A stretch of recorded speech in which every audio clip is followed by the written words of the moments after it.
Let's take this dull, mundane architectural / real estate photo and turn it into this using nothing more than Lightroom.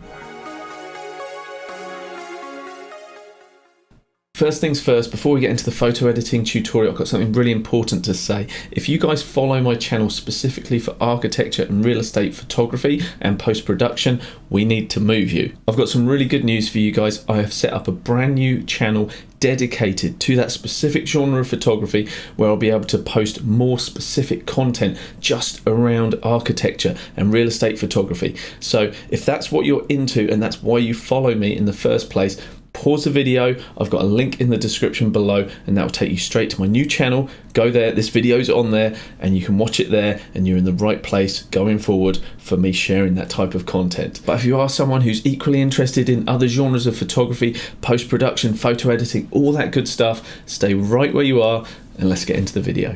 Hi guys, welcome to a real estate post-production tutorial in Lightroom. Today we're going to be looking at how we can effectively, excuse the expression, polish a turd. I was on site shooting this property and the conditions weren't great, unfortunately couldn't be avoided, but here we go, we've got to now make this look good. So how do we do it? First of all, you want to make sure that your profile is set to something that is camera specific, nothing generic if you can help it. So scroll down and you should be able to find something like the flat profile or neutral. This is going to depend on your camera brand and what they've supplied to Adobe, but I prefer to work from a flat profile or as flat as you can possibly get it, i.e. limited contrast, because we're going to control the contrast ourselves, and by choosing a flat profile we have a greater dynamic range as a starting point for us to begin our edit, and that's a good thing.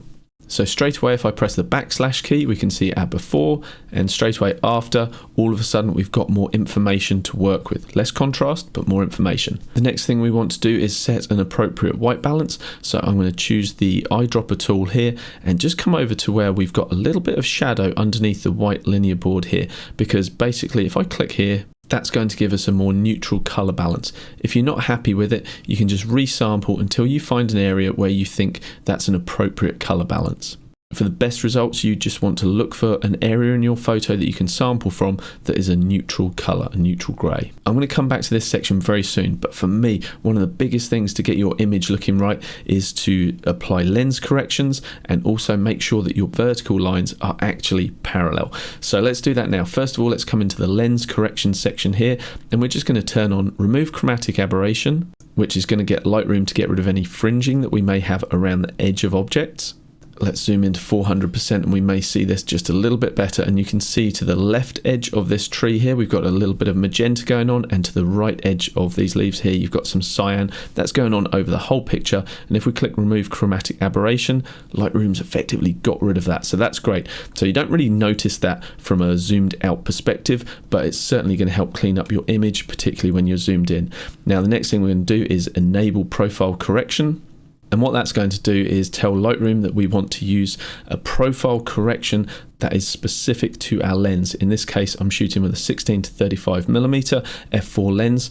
It is not a tilt shift lens, hence the reason that as I'm photographing this from almost eye height, I'm having to tilt up towards the property, and that is causing the conversion, the keystoning of the lines here, pulling up towards the top point there. And we're going to correct that in the next step, no worries. But for now, we just want to be aware of the fact that any barrel distortion has been corrected. So in this focal range within my lens, which is 24mm, it's barely noticeable, but certainly when you're shooting at something like as wide as 16 or 18mm, you're certainly going to notice a lot more barrel distortion, maybe pin cushioning on the other end, and Lightroom's going to correct for all of that, which is great.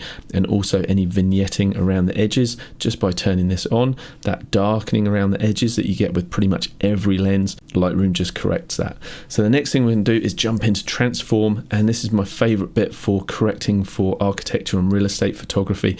Just select your guided option here, because I feel that you do a much better job yourself than Lightroom does with its auto corrections, and then just look for a straight edge, or what should be straight, at the very edge of the right hand side of the frame, and you're going to click once on a point and then drag down and release along that straight edge, and then come over to the left hand side and again look for something towards the edge of the frame. You don't want to be correcting by putting two lines very close to each other. There's too much margin for error. So the further you can get these points apart from each other, the more accurate this is going to be.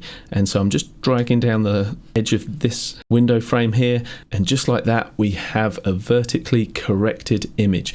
Doesn't that look so much better? If I do the before and the after, already we're in a much better place than what the raw capture was. Okay, now we want to sort out our exposure and our contrast on a global level. So we're talking about the whole picture here.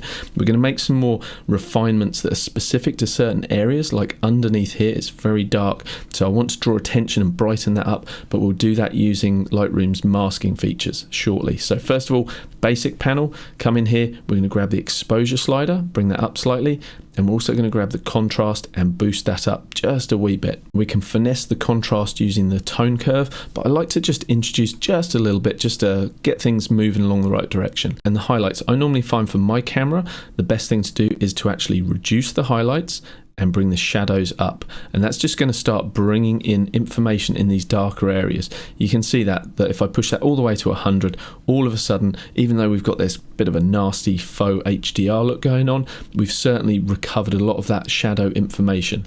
And how far you take that is up to you. I don't like to go too far with it, but it certainly helps to push a little bit into those shadows, and like I say, also drop those highlights down. I don't like to be too aggressive with these sliders because, as you saw, things do start to get a little fake looking, and we don't really want that. The next step that we want to do is make sure that we have a full distribution of tonal values from the very darkest blacks all the way to the very brightest whites. Currently, you can see on the histogram here, the left hand side represents the shadows and the black point. We don't actually start at the edge of the histogram, but by grabbing the black point, we can actually drag that down until we start to actually meet pure black. And ideally, you've got a good quality monitor that is well calibrated, that is going to visually show you this on the screen, but sometimes it's hard to see. And the best way to actually get a representation through Lightroom is just to turn this little triangle on here by clicking it, and that basically is going to give you a warning. When you push these blacks to the left, all of a sudden these blue areas are saying, hey, I am pure black, I've lost all information here. And so you want to bring that slider to a point where you're just starting to see some little specks of blue in there, and those areas are going to be pure black. So that -24 point is good for me. And we can do the same with the white as well. So if I grab this point and start bringing it up, if I push it all the way to the right, you can see that we've now got pure whites here, but we don't have a warning for it. So again, we can either hover over this little triangle here, which shows us the highlight clipping, and all of that red area is pure white, blown out to pure white. You don't want that, but we can click this so that it's permanently on, and now we can actually drag that slider down, and where we just start to see those reds occurring, that is where we're now at pure white. Everywhere else we've got information in this file. So I'm happy with that, and I'll turn those off. So let's just see a quick before and after just by resetting the tones there. And if I come to my history here, and I can just switch between the two. So this is with all that contrast introduced and all the changes we just made. This was without those changes. It's a much flatter file. So just by making those shifts in the contrast, highlight, shadows, whites and blacks, we've got a much better visual foundation for this photo. Let's talk quickly about the present section. My favorite slider in here is the clarity slider. This works really well for architecture. Now I'm going to push this to +100 just so we can see what it's doing. And as you can see, it's introducing a lot of local contrast. We've got a lot more depth through here in terms of the contrast variation between whites and blacks locally, but it's too strong. It's far too much at the moment. So as I slide this back and forth, you can see how it's affecting the building, it's affecting the gravel as well, and that might not be what we want. We don't really want to draw attention to the gravel, more so just the building. So I'll double click to reset that, and the vibrance as well is a good slider to play with. I feel like because this is a flat overcast day, we're certainly going to reap benefits by actually bringing the vibrance slider up. I don't want to take it too far, but I'm going to take it probably further than I normally would, just so we're giving this photo just a little bit more life here. So with regards to the clarity slider, Because I was saying I don't want to apply this everywhere, and I certainly don't want it that strongly, what I'm going to do is actually start applying this with local masking. And local masking is, if you guys don't use it, it's something that's so powerful. You have to incorporate this into your workflow. Lightroom has recently had an update which has changed the way the masking works, but when we come up here we can see that we have a lot of options for our masking, which can seem a little daunting, but when you get your head around it, this is a real game changer for your editing. You can take the adjustments that you make via the local masking section really far if you want to, but it's a good idea just to have an idea of roughly what you want to do before you start, and then be specific with that masking. So for me, a couple of things that I would like to do straight away. I would like to certainly bring attention to this darker area under here. Obviously, because there's an overhang of the roof, things are much darker in here, and this is the entranceway to the home. It's a feature. We want to bring attention here. I'm also disappointed with the sky at the moment. It's pretty grey and lackluster, and yes, absolutely we could do a sky replacement in a tool such as Luminar or in Photoshop, but I'm going to stick with Lightroom for this edit just so we're all in one place, and I'll show you what we can do there. So we're going to work with the sky. I'm also going to create a slight gradient just to draw our eye in towards the property, and that clarity slider that I talked about before, we're going to apply that locally and just to the property itself. So first things first, let's start with this little area under here. So we'll kick things off with a radial gradient here, and I'm just going to click in the center of the area I want to affect and drag an oval out. And I always drag bigger than the area I want to affect, because what I like to do is just taper the effect off. And if you can get a nice transition from that center point and it feathers off, you can see my feathers set to 100. That represents a really nice smooth transition from the effect that you're going to create to none of the effect at the extremity of that oval.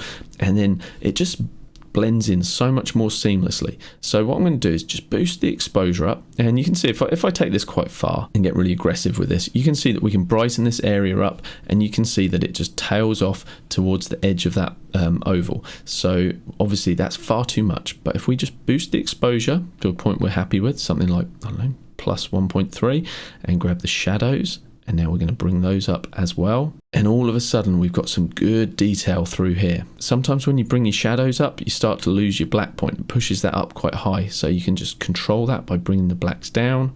And we'll bring our contrast down just slightly, just so things aren't getting too contrasty and still blend in with the rest of the scene. But right now you can probably see that the timber here has gone quite orange with those adjustments. And so we're just going to bring the saturation of that down, so that it ties in better with the wood that we've got in the rest of the property that we can see. And we may just want to bring a little bit of clarity in. You can see that that local contrast being reintroduced. If I push that up, I just want a little bit. And once we've made those changes, if we feel like we've been a little too aggressive with this, and I'll move it away from the area and then back over so you can see what it's doing.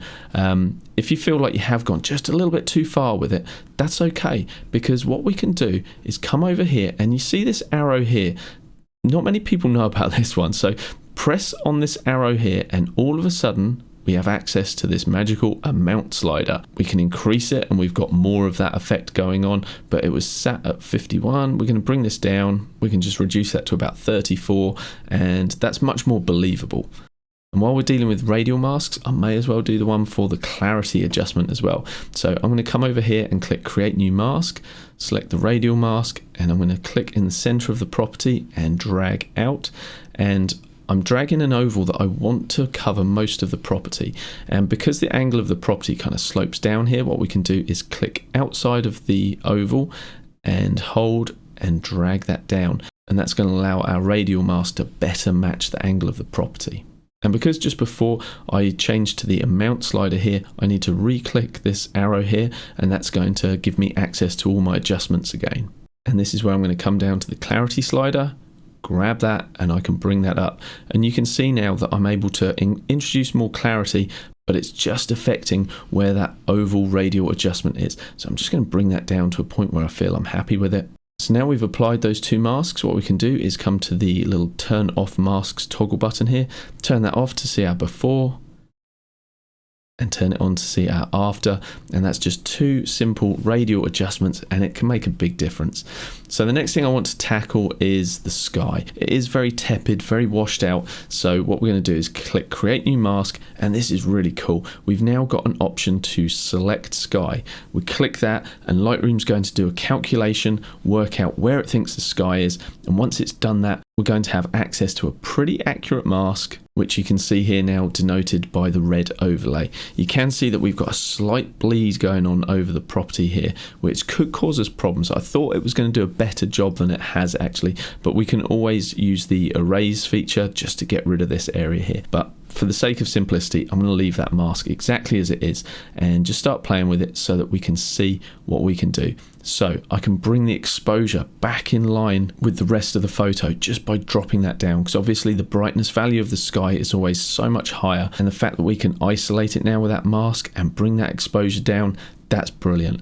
The next thing that I'd say is really quite useful sometimes with skies is if it is just looking a little bit grey and flat, a really quick fix is to actually grab the temperature slider and just move that towards the blues. Obviously my preferred method is to do a proper sky replacement, like I say in Photoshop or Luminar, but this is an adequate solution inside of Lightroom. But we can finesse things as well. If you find like you've taken things just a little bit too blue and things looking too cyan, you can introduce a little bit of magenta, just get that color as you would like it, and then what you can do is come to the saturation and just drop that back, ease it back to a point where you feel like it's just a little bit more believable. Because our sky is isolated, we can do further adjustments as well. We can pull the highlights down a little bit, we could bring a white point up if we want to, and if you have a lot of clouds and you want to make a more dramatic shot, obviously we could grab the clarity slider and start bumping that up.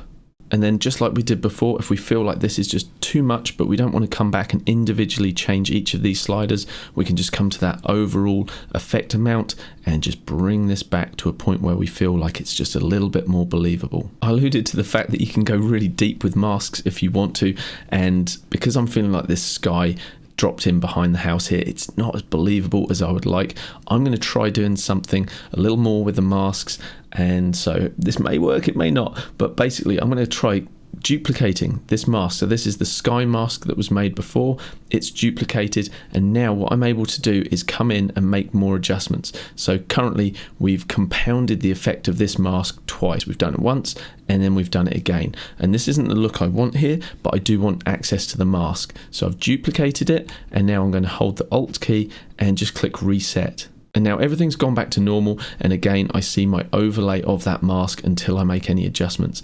And what I want to do is just brighten up the area around the house here, and then it's going to taper off almost like a vignette towards the edge of the frame. And initially when I do that, that's going to apply it to the whole of the sky here. So let's just bump the exposure up. You can see that the sky suddenly got a lot brighter, but I only want to sort of apply it just around this kind of area here. So let's get the look we want just by increasing the exposure, maybe pulling the highlights back slightly, and maybe even just desaturating it a little bit just so that blue's not so vibrant and in your face. Okay, now we're going to get a little bit more detailed with the masking. So I have my overall mask here, which we can see. What I want to do is take these changes that we made away from the edge round here, so it's going to reveal that original mask underneath. So we're going to click on this mask here, and that's going to give us options to either add to the mask or subtract from the mask. In this case, I want to subtract.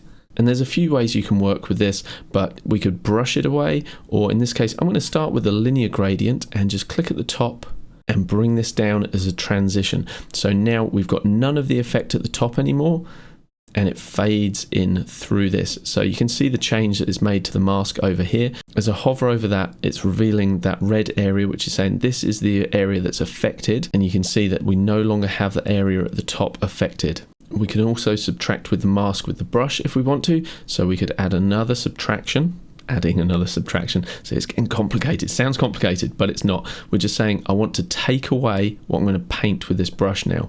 So that effect that I've done here, which was boosting the exposure, that's the main thing. We've brightened things up. I'm going to take that brightening away from around the edge of this mask here just by clicking and painting.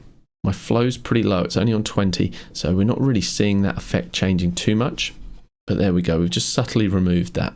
And now we can see by hovering over this that area that is red, that is the overlay that is saying this area through here is now being affected by what we've done here, which is brightening things up. So if I just get really aggressive with this, just so you can see, we have brightened this area through here. It was the whole sky, but we removed around those edges, and now it's only that bit that's being affected. And the last thing I want to do is just take away our attention from all this very high contrast gravel here, because it's got so much texture in it, it really grabs our attention. And so I'm going to do that by creating a new mask, and this time a linear gradient, which I'm going to drag in from the side and pull towards the house. And now by rotating, I can make this match the angle of our perspective.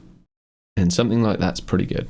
Now, any changes we make here will just affect that gravel and then taper off. So if I take the exposure all the way down, you can see how we've darkened this, and that leads our eye in towards the house here. Although I want to darken it, I don't want to do it with the exposure because I find that's just too aggressive. And so I'm going to grab the whites and bring those down, and we're going to bring the contrast down just a little bit as well. Maybe drop the exposure a tiny bit, perhaps even boost the blacks as well. And that's just going to reduce that contrast further in those stones. And if we want, we could also go the opposite way with clarity. So obviously by adding clarity, things are really sharp and saying, hey, look at me. But if we grab that clarity and go the other way, it just softens everything up. That obviously looks too fake, but we could just do a little bit of that. And if I come up to the mask itself and toggle the eyeball tool, we can see our before and our after. Our before, very bright, and after is darker and less contrast, and so our eye goes more easily to the brighter part of the frame, the house that has more contrast, and the house is now saying, hey, look at me. I think that overall effect is just a little bit too aggressive. So again, I'm just going to jump into my overall effect slider by clicking that arrow there, and now I can just ease this amount back. I could put it somewhere about 50%. And so we've got the benefit of those changes we just made, but with a more subtle approach, 50%. That's good. So let's look at those changes that those masks have made. I'll toggle the masks off. That's our before, and I'll toggle them on. And that's our after. Okay, let's have a look at where we've come from and where we've got to. I'll press the / key. This is our before, straight out of camera, raw. We've made a lot of changes. Hopefully we've polished a turd. Here is our after. Okay, that's come a long way, hasn't it? We haven't even touched Photoshop, Luminar. We've done this all inside of Lightroom. If I were delivering this to an architectural client, which I am, I would do a lot more finessing on this image. So subscribe to the channel if you want to see more post-production techniques of how you can improve this kind of image even further. But hopefully that Lightroom tutorial has been helpful for you guys. If you're a real estate photographer, this type of approach might be all you need to get this back to your client nice and quickly. You'd be able to smash out an image like this in just a couple of minutes. I recommend building these kind of changes that we did over here into a preset. Then all you're left to do is just straighten the verticals, and if you want to do image specific masking like we did in this one, that should only take you 1, maybe 2 minutes to do that. Thanks so much for watching, guys. If architecture photography and real estate photography is your thing, go ahead and subscribe, and I will see you in the next video. Thanks so much. Bye bye for now.